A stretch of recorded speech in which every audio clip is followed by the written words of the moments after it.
Cada engranaje hace que funcione. Cada elemento encaja para un fin ulterior. Desde este instante y por 60 minutos, Giorgio Sofós echa luz sobre algunos asuntos oscuros. Esto es Conspiraciones. Muy buenas tardes. Bueno, este es otro programa de conspiraciones y tengo dos invitados. Uno lo tengo de parte del staff, que ya empezamos en unos minutos, y después tratamos que el otro invitado se acerque también al programa por vía telefónica. Bueno, con el primero es Lázaro Llorens, desde Córdoba, periodista de Striptease del Poder. ¿Cómo te encontrabas, Lázaro? ¿Cómo anda todo por ahí? Buenas noches, más que buenas tardes, Jorge. Buenas noches. Pero yo soy una persona internacional y esta radio llega a todos lados, ¿viste? Hay que decir buenos días, buenas tardes, buenas noches. Lázaro. Andamos bien, acá andamos. Bueno, si querés ya arrancamos porque es un tema largo, después hablamos un poquito de los flyers.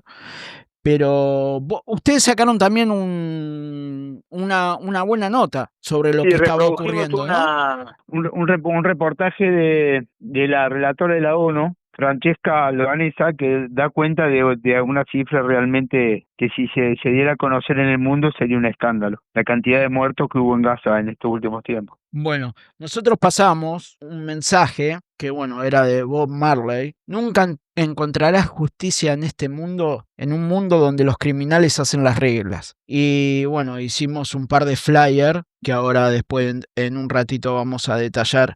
Bueno, y contanos, ¿cómo puede ser estas estadísticas, está la prensa ahí? La van matando, ¿no? Y la van acorralando y la van bombardeando y es constante esto.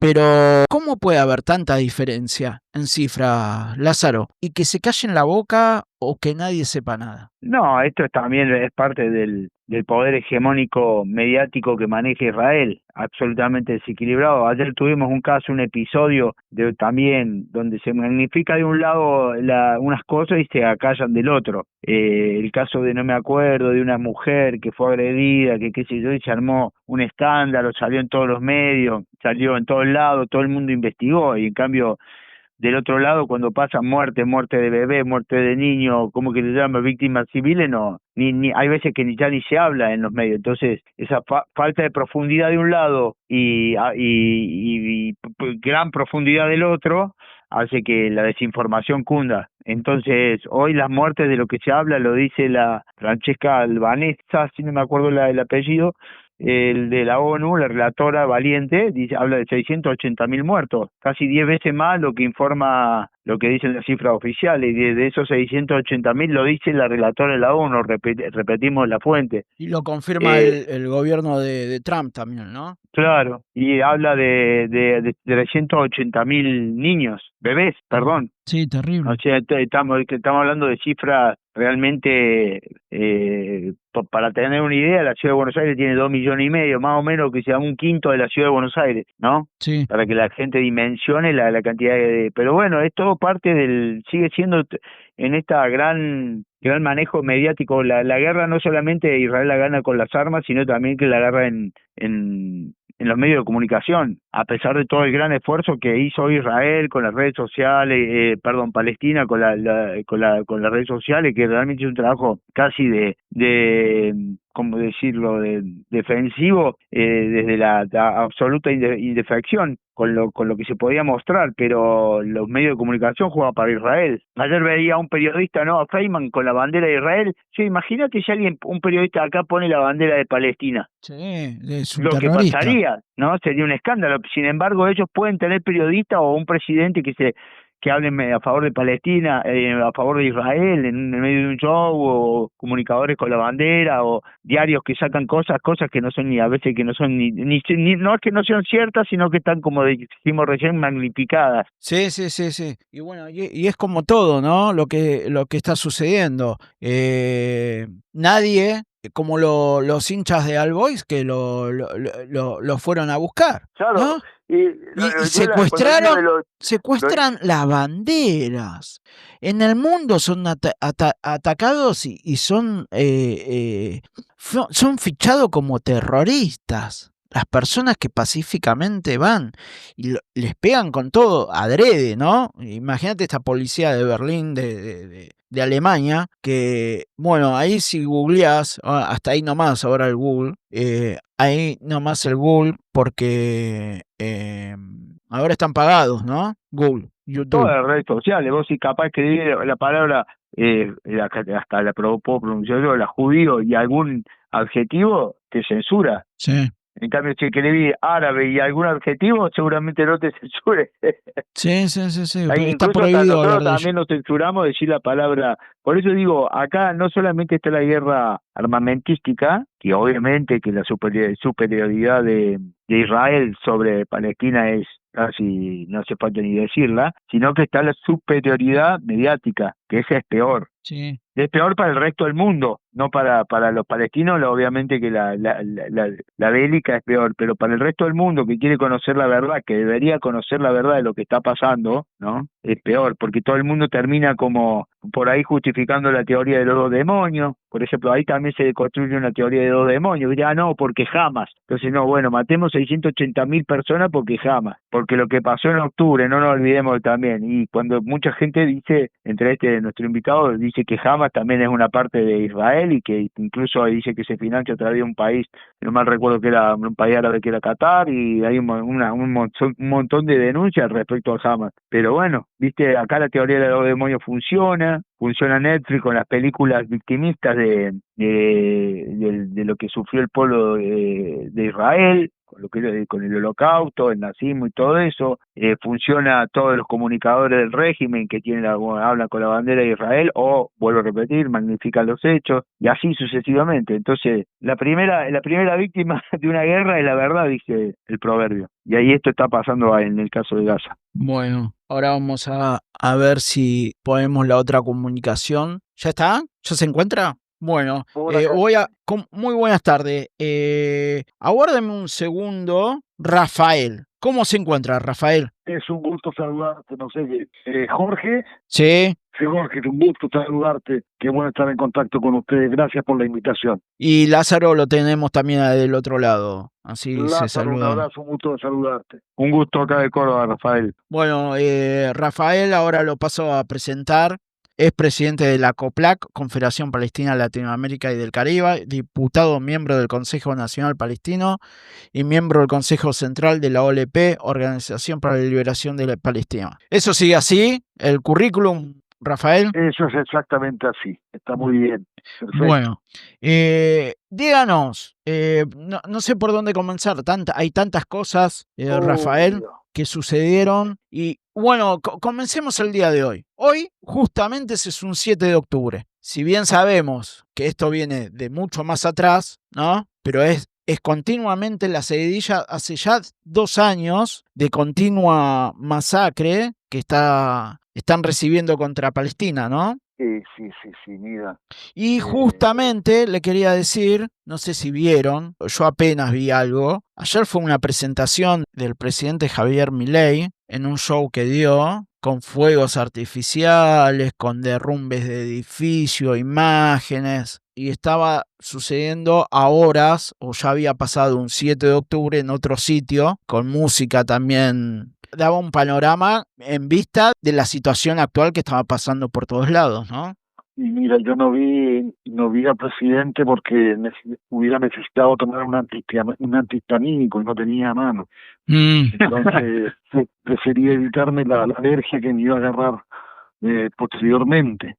Mira, tener que llegar a conmemorar un segundo aniversario de la incursión de Hamas en territorio israelí y el comienzo del peor genocidio ocurrido después del Holocausto y el más grande del siglo XXI, realmente es una demostración del fracaso de la humanidad y del fracaso de aquellos países que han levantado durante muchos decenios la bandera de defensa de los derechos civiles, de las libertades democráticas, de los proyectos democráticos y sobre todo de la dignidad humana. Es decir, hay un país que incluso tiene en su lema nacional libertad, igualdad, fraternidad. Y nada de eso ha sido de manera alguna aplicado cuando se trata del caso palestino. Entonces hemos visto es muy cruel decirlo, pero hemos visto un espectáculo en vivo y en directo, un genocidio en vivo y en directo, ¿no? Donde no hemos visto ninguna acción decisiva, ningún país, ningún conjunto de países que hayan optado por asumir medidas coercitivas para detener esta masacre permanente. Es decir, ni la Unión Europea, ni la ONU, ni los organismos multilaterales, ni las grandes potencias han sido capaces de detener este horror, ¿no? Y esto ha seguido adelante a lo largo de 2 años. Es decir, en esa medida yo lo considero un fracaso de todos nosotros como humanidad para enfrentar un problema que tal vez si le hubiera pasado a otro país o a un país más constituido hubiera sido una reacción distinta. Es decir, yo me acuerdo incluso que pasó con ¿cuánto duró el conflicto de la ex Yugoslavia? Por ejemplo, un mes. ¿Cuánto duró Ruanda? 1 año, y eso que fue un genocidio atroz. Pero con Palestina las formas de medir las cosas son distintas, y esto hace el rol que juega el Estado de Israel en la región del Asia Occidental como puerta de entrada de las potencias occidentales hacia el Asia Occidental en busca de los recursos hidrocarburíferos, donde Israel juega el rol de gendarme para vigilar, cuidar y proteger esos recursos hidrocarburíferos para el acceso de Occidente. Entonces son demasiados intereses los que se han jugado acá, y realmente la única y primera propuesta de alto al fuego que ha surgido, tristemente, es la que ha presentado Donald Trump. Tristemente digo, porque es que el principal aliado de Israel sea el que propone detener por decirlo eufemísticamente, esta guerra, digamos, demuestra más aún el fracaso de las democracias occidentales en decidir asumir medidas de sanción al Estado de Israel.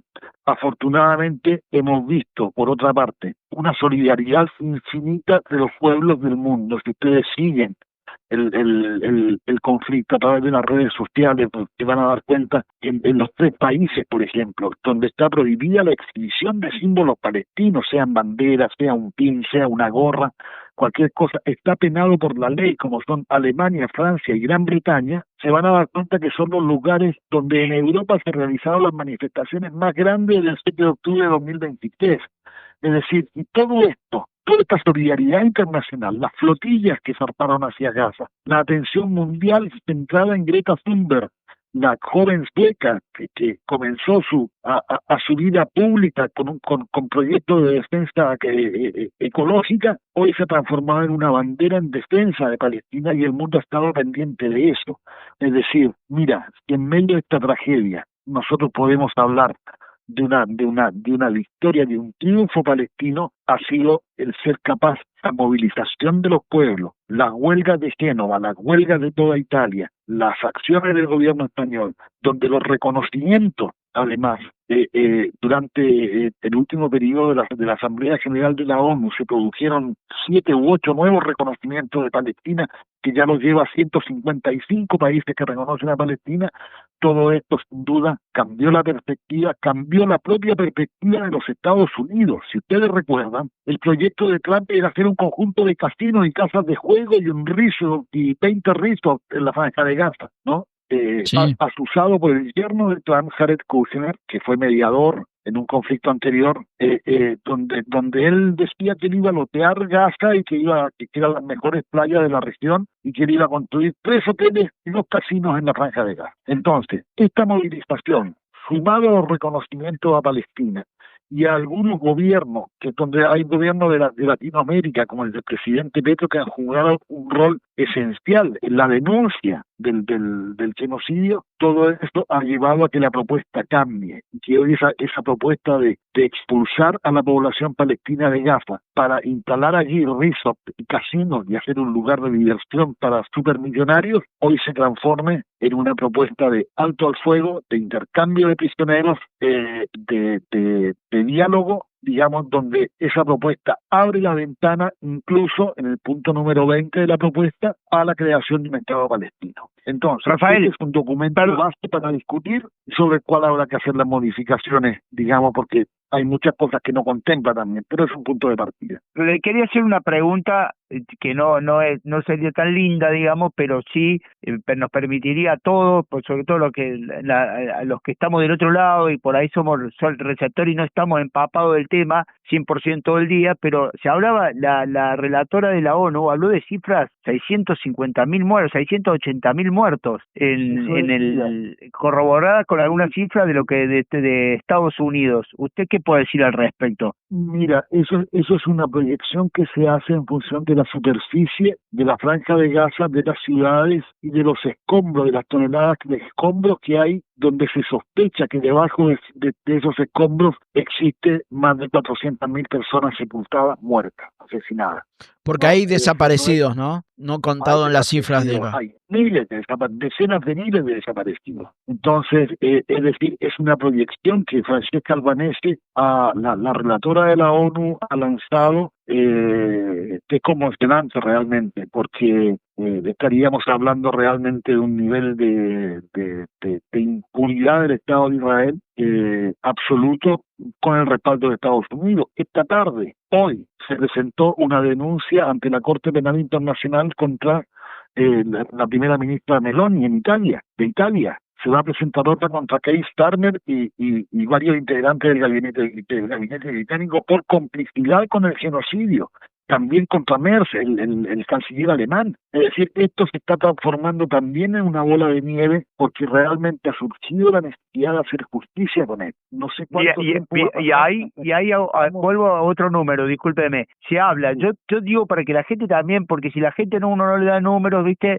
A veces no le impacta tanto. Se habla de esa cifra, 380.000, Francesca Albanese habló de 380.000 bebés, una cifra tremenda. Yo cuando lo leí no lo creía, o sea, estamos hablando más, nosotros hablamos con un cuarto de la población de la ciudad de Buenos Aires para que la gente pueda tener una dimensión, o un quinto. Claro, es que viniendo de Francesca Albanese, que es una profesional absolutamente rigurosa, es decir, tampoco me cabe duda de que puede ser eso, efectivamente, ¿no? Entonces, yo le digo, estoy consternado, pero anonadado, porque es una digamos, es claramente un genocidio, digamos, se enoja cuando se lo dicen, se tiran lloran, pero es la palabra claramente, si uno toma como cierto esos números, y esa cantidad de muertos de bebé, eso responde a un genocidio, y que digan que fueron 65.000 nomás. Esto fue clave para asesinar a la prensa, ¿no? Claro, pero aparte son todas personas y bebés que han sido asesinados por el solo hecho de ser palestinos.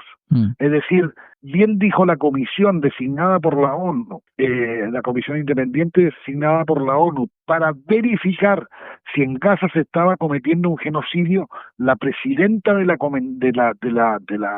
comisión, que les aclaro además, presidió el Tribunal Internacional que juzgó el genocidio en Ruanda, es decir, algo de genocidio sabe, y en su informe ella dice claramente que se han cumplido 4 de los 5 requisitos para calificar de genocidio una acción en contra de una población o de un grupo étnico. Es decir, y categóricamente han dicho que lo que Israel realiza contra el pueblo palestino en Gaza es un genocidio. Entonces, cuando la ONU, digamos que es el principal organismo multilateral con todos sus defectos, es lo que tenemos, pero es el único. Cuando la ONU respalda un informe de estas características, es decir, hay que ser muy estúpido, muy imbécil y muy obcecado para no terminar reconociendo que en la franja de Gaza existe un genocidio. Es decir, hasta el Vaticano llegó a pronunciar la palabra en el día de ayer. Incluso la presidenta de México, que ella es judía y se asume como judía, ha calificado Gaza como un genocidio, ¿no? Y son ya demasiadas las voces, incluso dentro del propio Israel. Ustedes tienen que ver lo que ha generado esto en el seno de la sociedad israelí. Es decir, Netanyahu hoy tiene 2 frentes, Gaza y su propia comunidad, su propio país, voces. Y usted, sobre el acuerdo de paz en sí, usted, su opinión, real? Mira, mi opinión real es que es un punto de partida. Es decir, este es un acuerdo que consensuaron Israel y Estados Unidos, eso lo tenemos El claro. policía malo con el más malo, una cosa así, porque no hay ningún policía bueno acá, el policía Claro, recontra malo con... Es exactamente así. Pero Pero ¿sabes quiere, qué pasa? No pero, hay plan B, no hay plan B. pero quiere Entonces, el gran premio Trump, quiere el premio Nobel. Mira, la Comisión Nobel ya le dijo que las solicitudes habían sido presentadas fuera de plazo, así que no puede aspirar este año al menos al Nobel. Fue una manera elegante de sacárselo de encima, me parece. Así que no tendrá premio Nobel este año al menos. Pero lo ridículo, o no sé, o estamos en un mundo tan loco que se lo propuso Benjamín Netanyahu. No, claro, sí, por supuesto, lo propuso Netanyahu y otros países también, Otros países, Alemania estaba muy de acuerdo, pero bueno, Alemania va a ir donde Israel quiera que vaya. Lo tuvo Kissinger también. Está absolutamente controlado. Sí. Porque era una retirada en escala para que la gente no entienda. Era que la primera parte se retira un tramo de Gaza, el ejército israelí, hacen un canje, después otro tramo, y después entra hay un gobierno, primero entran las tropas de Estados Unidos, creo, y después una fuerza internacional con profesional, algo así de Palestina. Una fuerza multinacional en que también integrada por varios países árabes. Esa es la propuesta. Pero lo que tenemos que considerar acá es que Benjamín Netanyahu es un mentiroso consuetudinario. Claro. Es un mentiroso. Eso es lo que yo pensaba. Si tú recuerdas el pacto anterior de tregua, que en el mes de marzo, Israel dijo que no lo iba a cumplir en la segunda fase. O sea, liberó una cantidad de rehenes, liberó a unos cuantos rehenes palestinos en las cárceles israelíes, y no cumplió. Dijo, no, nosotros no queremos cumplir porque la segunda parte de ese acuerdo, que no respetó Israel y que había sido firmado ante Qatar, Egipto y Estados Unidos, significaba el retiro de las tropas israelíes de Gaza. Y ante la situación judicial que enfrenta Benjamín Netanyahu en el propio Estado de Israel por los casos de corrupción que tiene, a él no le sirve la paz, no le sirve la tregua. Su única manera de sostenerse en el poder es huir hacia adelante, incitando, prosiguiendo e incentivando la guerra. Bueno, hablamos de los casos donde se estaban juntando para llegar a un posible acuerdo y el tipo bombardeaba con misiles, bombardeó, mató, asesinó. Por eso yo pensaba, digo, ¿qué garantía hay de que cumpla? Asesinó a los mediadores. ¿A quién se le ocurre, a quién en su sano juicio se le ocurre que si tienes una delegación del enemigo que viene a negociar contigo, les tiras un misil y los matas? Bueno, o atentas contra ellos. Rafael, también se habló de que, quieren hacer ley en el Parlamento, de que quieren asesinar a los rehenes, el gobierno de Israel. Bueno, lo que demuestra la actitud de Netanyahu hasta ahora es que realmente lo que menos le ha importado es la vida de los rehenes. ¿Sabe por qué? Porque para liberar a los rehenes necesita establecer una tregua y necesita generar condiciones para que eso, para respetar y garantizar la integridad física de los rehenes cuando sea liberado. Pero Netanyahu no tiene otra manera hoy, al menos, de aferrarse al poder político en Israel, porque según todos los análisis de los políticos y de los periodistas israelíes, con estas tres causas de corrupción Netanyahu va preso. O sea, supongamos que, planteemos la hipótesis de que se establece una paz en la región, lo inmediatamente posterior sería ir por la cabeza del señor Netanyahu, lo cual también es un delirio pensar que mató a 600 personas.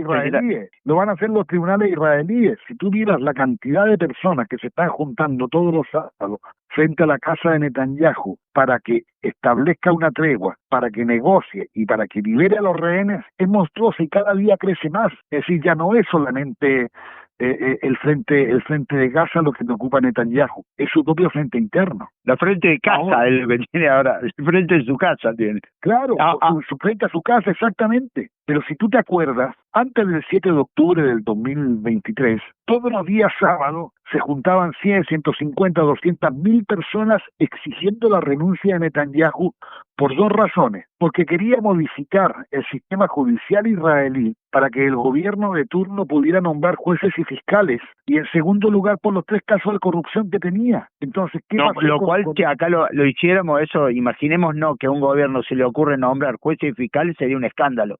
De hecho ha pasado cada vez que el Poder Ejecutivo quiso intervenir. Claro, exactamente. Entonces es el mar de fondo en todo esto. La negativa de Netanyahu a abandonar el poder y el pánico de ir preso. O sea, si tú te acuerdas cuando fue la guerra de los 12 días con Irán, pidió socorro Netanyahu a Estados Unidos porque les quedaban misiles antiaéreos para 3 días. Es decir, también fue puesta en tela de juicio la eficiencia digamos, con un país a su altura militarmente hablando, la eficiencia israelí se vio en entredicho. Como la cúpula ¿cómo se llama? La cúpula de hierro, ¿cómo se llama? La cúpula de hierro fue perforada absolutamente por Irán. Entonces, también se vieron dificultades ahí. Les destruyeron la única planta, la gran planta generadora de electricidad en Haifa. Todavía no han logrado que funcione nuevamente a pleno. Entonces, digamos, es el matón del barrio que se mete con los más chicos, por decirlo de alguna manera, ¿no?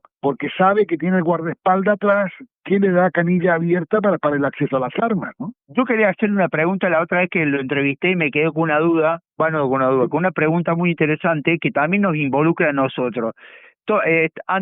Anteriormente el gobierno era el de Pérez, ¿no? Y el de la AMIA marcó un quiebre, ¿no? Como que la voladura de la AMIA fue un quiebre y viste que toda la autoría intelectual no está claro quién fue. Algunos señalan y especulan que fue algo interno, incluso de los sectores más conservadores o dentro del gobierno de Israel, para justamente imponer esta nueva política que objetivamente a partir del 94-95 empezó hasta lo que estamos hoy, ¿no? Que antes se buscaba este camino de los estados con Clinton. ¿Quién gobernaba Israel al momento del atentado? ¿Y usted qué opina al respecto? ¿Quién era Rabin? El tipo que tuvo la valentía de firmar el acuerdo de paz, los acuerdos de Oslo con Yasser Arafat. ¿Cómo nos iba a ganar enemigos? Bueno, o sea que podría ser posible esta hipótesis también, ¿no? Bueno, alrededor del 94 también dice que hubo como un autoatentado en Gran Bretaña, denunciada por un agente británico que vio todo esto.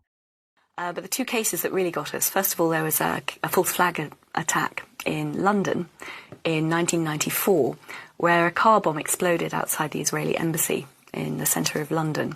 Now, I remember this vaguely. We're talking 14 years ago. It's a long time ago. But it was huge at the time. I mean, it was a huge worldwide story. Yeah. In fact, there'd been an earlier attack against some Jewish interest section in Buenos Aires earlier that year as well.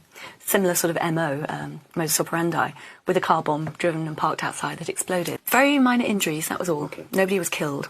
And it was a very sophisticated device. It appeared to eat all the forensics. Now, this is very, very rare. Even the IRA, which is a very sophisticated terrorist organisation, could not make bombs that effective. So it looked like sort of fairly technical person had put that together.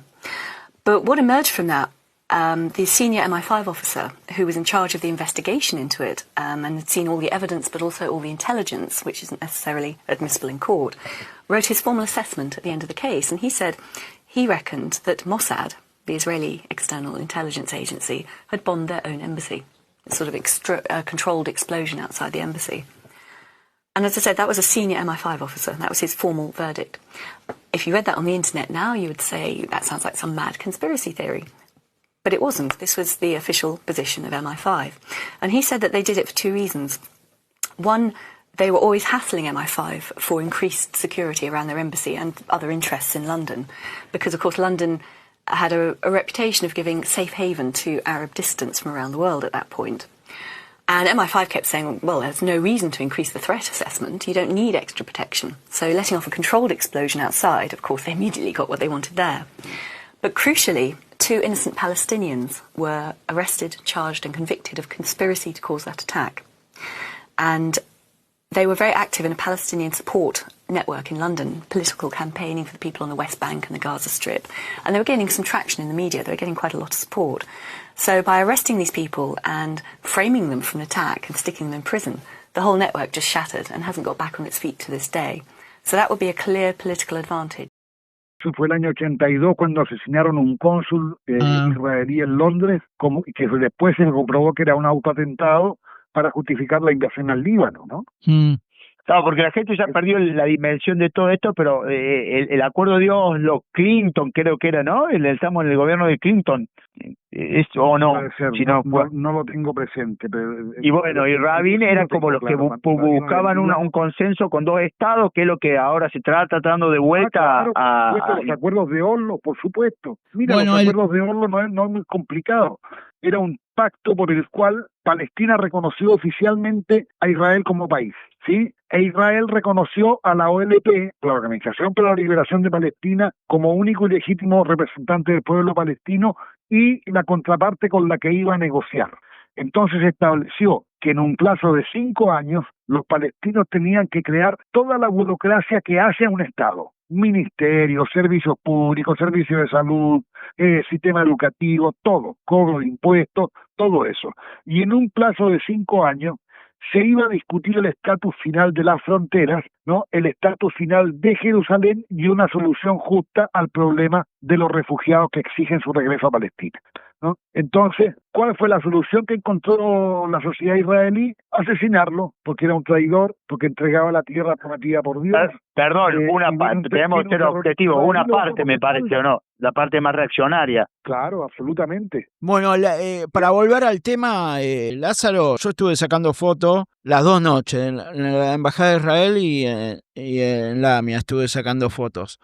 Como reportero, en la segunda estaba colaborando como reportero en otra agencia, en una agencia, pero tipo más tipo paparazzi y todo, y bueno. Sí. Y después me enteré que, bueno, recibió una golpiza bien grande el presidente de la AMIA, pero que alguien se le había metido en la casa a la noche y parecía que era un servicio de estos de inteligencia, porque era bien apto profesionales, ¿no? Porque él no estaba muy de acuerdo de que toda la culpa a quién se le tenían que retribuir. Así es, exactamente. Mira, yo te recomiendo leer a Juan José Salinas en esto. Él fue quien más investigó, Juan José Salinas, y él publicó varios referido a esto. Y a Juanjo lo excluyeron. Él fue contratado por las organizaciones judías para escribir este libro, y cuando se dieron cuenta de que lo escribió, de lo que había escrito, lo rajaron, por supuesto. Entonces, bueno, y de hecho ahora en consonancia con toda esta política pro Israel, Irán era el culpable conveniente a los intereses de Estados Unidos en Israel. Sí, cosa que no creo. En no cambiar el foco de Irán de la investigación. Bueno, no soy pro iraní, ¿eh? No. Pero bueno, la Baqué informó mucho sobre estos casos y bueno, también acusó a Nisman, ¿no? Porque había una carpeta que lo quería incriminar a esta gente por medio de la CIA y el Mossad y sabía que era totalmente mentira. No, lo importante que yo le remarcaba, Rafael, es que toda esta serie de raros atentados, para ponerle un concepto, fueron lo que empezaron a marcar esta política de la derecha de Israel, que terminamos en este genocidio. A eso iba. Primero, claro, ese derechizó internamente a la sociedad, y después ellos fueron por... Tal cual. Con el asesinato de Rabin comienza un proceso no de derechización, sino de fascistización de la sociedad israelí, ¿eh? Entonces, ¿Cómo es el término? Fascistización, ¿no? más que derechización, fascistización de la sociedad israelí, que acepta a ciegas lo que dice el líder, que niega la existencia del otro, que se busca el enemigo externo, que exalta el nacionalismo, que exalta la palabra de Dios, que le regaló la tierra prometida, ¿no? Porque en total tienen la Biblia, que es el título de propiedad, y transformaron a Dios en un agente inmobiliario, ¿no? Entonces, contra eso te enfrentas. ¿Cómo vas a discutir con él? No, claro, claro. Por eso hoy hablamos también del gran rol que tiene la comunicación. Yo veo periodistas acá que tienen la bandera de Israel, tienen la bandera de Argentina, y Feynman concretamente, la de Argentina y de Israel. Y yo digo, imagínate, yo mañana salgo a un programa de tele y clavo la de Palestina. Te llevan preso, como a la... Porque lo vi ayer en TN. lo vi ayer, con la contramanifestación que se estaba haciendo contra Milei antes de que ingresara al Teatro Movistar Arena. Había gente con banderas palestinas, dijo, también hay personas portando símbolos terroristas. Esa es la... Así transmiten, eso es lo que quieren instalar en el inconsciente colectivo. Bueno, escúchame. Todo lo que sea Palestina es terrorismo. Rafael, ¿cómo se tapa todo acá? Porque, bueno, acá hay muchos sionistas en Argentina, políticos sionistas, periodistas sionistas, Claro. y nada dicen, ¿no? Se oculta esa palabra, ¿no? Mira, nosotros de alguna manera no es que nos hayamos resignado, pero ya es directamente una parte de la historia que omitimos. Nosotros, yo creo, te vuelvo a repetir una cosa, a través de personas como ustedes. Yo acabo de contar 5 minutos antes, te decía que tenía otra entrevista. Yo estoy con 4, 5, 6 entrevistas por día con medios nacionales y del exterior, pero con medios en la Argentina con medios alternativos. Pero ha sido tan apabullante la victoria que hemos tenido a nivel de las redes sociales, bendita Internet, benditos periodistas palestinos que transmiten el genocidio en vivo, y ya nos han asesinado a 278, 273 de ellos palestinos, 5 extranjeros. Entonces, porque buscan a los periodistas como objetivo, ¿no? Para atemorizarlos, y ellos siguen transmitiendo, ellos siguen enviando información en vivo y en directo. Entonces esta vez ya no tenemos el filtro de los grandes medios internacionales que digieren la información por nosotros, que nos ahorran el trabajo de pensar, ¿no? Sino que tenemos la información en crudo, sin censura, y eso ha permitido precisamente la movilización mundial a favor de Palestina en tanto pueblos del mundo que se han movilizado por Palestina. Y en eso ellos han sido derrotados. Y ayer y anteayer el primer ministro israelí decía, tenemos que hacer algo urgente para ganar la batalla de las redes sociales. Se han gastado en 2 meses 450 millones de dólares en contratar youtubers, en contratar influencers que estén en las redes sociales y cambiar los algoritmos, por supuesto, de las redes sociales también, ¿no? No, lo que pasa que, Rafael, me disculpa, pero las imágenes que vi que las cosas que he visto de Palestina, realmente, algunas ya no las puedo ni ver, ¿viste? Cuando veo los casos de los bebés, son realmente espeluznantes. No es tolerable ya, no es tolerable, es terrible. Por eso digo, no creo que moviendo algoritmos, contratando influencers, uno pueda revertir esa realidad que vos decís manifiesta en las redes sociales, que dicho sea de paso está solamente en las redes sociales, porque si uno lo ve acá en Argentina, todos los medios son absolutamente a favor de Israel. Los considerados medios progresistas, ¿no? Con visiones absolutamente sesgadas, que yo creo que caen en el peor error, que es la autocensura, ¿no? O sea, a mí me enorgullece mucho ver a un muchacho como Ari Mihalat, por ejemplo, que es judío y se asume judío, hablando de Palestina.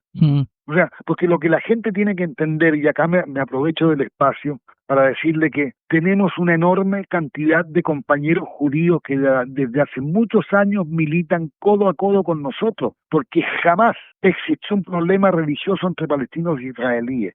Quien ha querido instalar la cuestión religiosa como factor político es Israel. Entonces, si tú criticas al Estado de Israel, eres antisemita, ¿no? Sí, entonces, y también hemos tenido los casos de periodistas judíos o artistas como Norman Brisky, ¿cómo se llama cuando han criticado el sistema, le ha salido duramente en contra. Incluso algunos han aparecido con causas.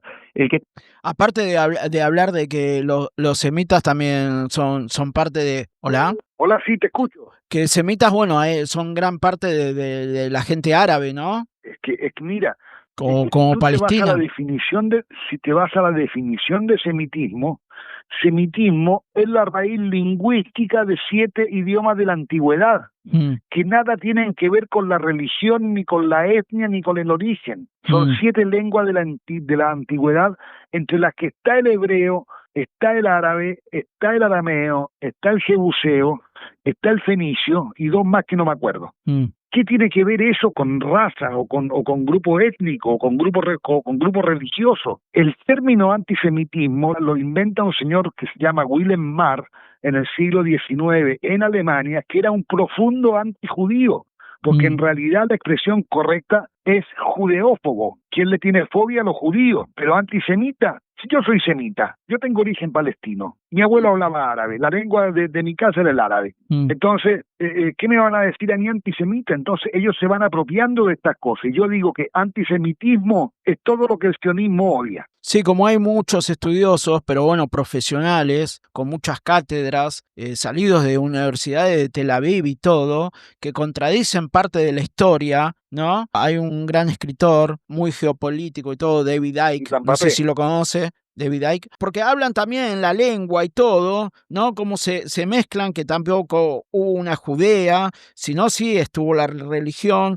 pero bueno, hay un montón de cosas históricas o la misma o el mismo habla que ellos comprueban y lo verifican con documentos y bueno, los tratan de censurar, ¿no? No, y lo echan del país y les prohíben hacer clases en Israel. Es lo que pasó con Ilan Pappé, ¿no? Sí, Entonces, a ese lo conozco, el nombre. Tienes un periodista como Gideon Levy, otro, al que han intentado asesinarlo incluso en Israel. Sí.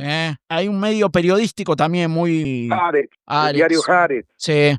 Tienes a Amira Haas, que es otra extraordinaria periodista judía que vive en Ramallah, además, ¿no?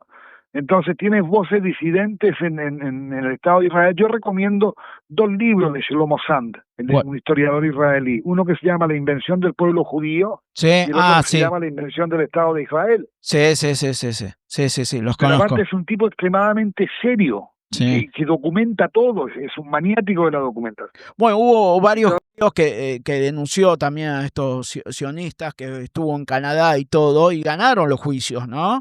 Porque los llamaron antisemitas, los corrieron de la facultad, que eran profesores o de su rubro de trabajo, y bueno, los basurearon, ¿no? Y bueno, los ganó, ¿no? Claro, pero en Londres se ha dado mucho de personas que... En Londres está prohibido criticar al Estado de Israel, como en Alemania. Y han echado locutores de la BBC. Echaron a Laine, que era el jugador de la selección inglesa, de la BBC, que tenía el programa con mayor audiencia en Gran Bretaña. Ahora explíqueme una cosa, porque yo lo veo, bueno, Gendarmería en Argentina estuvo años atrás bajo adiestramiento del Mossad, y ahora la policía de Berlín, que pegan muy fuerte a las marchas allá, también recibieron instrucciones del Mossad o del ejército israelí, y parece que le están preparando a todo en todo el mundo. Muchos países envían a sus policías a adiestrarse a Israel. O sea, yo estaba en Palestina cuando llegó el grupo Halcón de la policía bonaerense a entrenar con el ejército israelí, con la policía israelí. Entonces no me sorprende. Pero ahora, por ejemplo, son varios países de Latinoamérica, entre ellos Chile, que ha cortado todo nexo en ese sentido de adiestramiento, de compra de armas, de venta de armas a Israel, es decir, ha cortado todos los lazos. Chile tenía una gran dependencia de industria armamentística israelí, ¿no? Gustavo Petro en Colombia ha cortado todo nexo con el Estado de Israel. Hace 2 días terminó de echar a todos los diplomáticos que quedaban de Israel en Colombia, ¿no? El presidente Lula, es decir, tienes casos que son paradigmáticos en América Latina, y Gustavo Petro se ha transformado en una referencia mundial. Parece que lo quieren atacar, ¿no? Ahora con el Estado de Israel, ¿no? Sí. Todo lo opuesto a lo que pasa acá, digamos. Acá lo que tiene es que hoy hablamos antes que vos ingrese al programa, que el poder mediático que ha implementado Israel, no conozco otros países cómo funciona, pero acá debe ser como en uno de los países que más efectivo, potente, porque también funciona del otro lado. Por ejemplo, ayer pasó un caso con una chica que creo que lo amenazó con un hierro, algo así, y salió que era un caso de antisemitismo, que era de persecución. O sea, se magnifica todo lo que sea un ataque, una agresión contra un israelí, y eso también genera como una sensación, estamos siendo discriminadores. Los chicos que cantaron esa canción en el colectivo. Sí, lo está maximizando. Están a la vez ganando terreno. Oculta una cosa y magnifica la otra. Claro, es que ahí es donde no hay, eso pasa por una cuestión de educación. Es decir, yo jamás voy a aprobar un hecho de discriminación religiosa, o sea, llámale antisemitismo o de antisemitismo de lo que sea. Es decir, eso no encaja. Lo que hay que entender es que el problema palestino-israelí es político, donde nada tiene que ver la religión. Si la gente lograra discriminar entre esas dos cosas, tendría la película mucho más clara. Por eso nosotros nos esforzamos por formar, por educar, porque toda esa solidaridad que nace del corazón ante el dolor ajeno, también podamos llenar la cabeza con lo que significa intelectualmente y unir la cabeza con el corazón se transforma en conciencia. Entonces, por eso yo me gusta tanto trabajar con colegios, con niños que vienen a preparar sus modelos de ONU, que me encuentro con 30, con 40 este año instruí a 22 colegios en el país sobre Palestina, grupos que iban a representar a Palestina en el modelo de la ONU. Y esos chicos se van con la cabeza llena de cosas que no conocían y con las que se entusiasmaron y me escriben y nunca perdimos contacto. O sea, yo tengo contacto con chicos que representaron a Palestina en el modelo de la ONU en los colegios desde hace 6 años atrás, ¿no? Se generan vínculos y es realmente muy, muy, muy satisfactorio. Bueno, Rafael, Lázaro, nos estamos yendo. Bueno, una de las imágenes se estaba poniendo también el coyote, como que si fuera Hamas y le sale todo mal. Y esto es muy parecido porque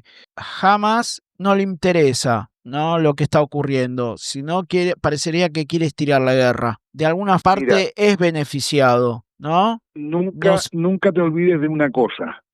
Jamás es la consecuencia, no la causa de nada. Okay. Esa es la mejor síntesis, porque a Israel le ha servido de excusa perfecta para perpetuar el cerco, el asedio a la Franja de Gaza y también a Cisjordania, por supuesto. Pero esto viene desde hace 75 años atrás, y estos son emergentes que no constituyen la raíz del problema, son producto de la raíz del problema. Perfecto. Espectacularmente explicado. Claro, eso nunca vas a perder el horizonte. Bueno, Rafael, esperemos tenerlo pronto. Gracias, Rafael. Muchachos, un placer charlar con ustedes. Gracias a usted. Así que, bueno, me despido. Un gran abrazo, muchachos, un placer, gracias por el espacio. Bueno, gracias, Rafael. Bueno, nos despedimos, Rafael, nos despedimos de Lázaro. Así que prontamente. Chao, Jorgito, querido, un abrazo. Bueno, estamos en contacto. Y bueno, con la gente también. Y bueno, será hasta la semana que viene. Un programón la semana que viene, ¿eh? Bueno, bye. Chao, Ricardo del otro lado. Ha llegado el final, pero a estar atentos, porque detrás de cada asunto aparentemente inocente hay un motivo oculto.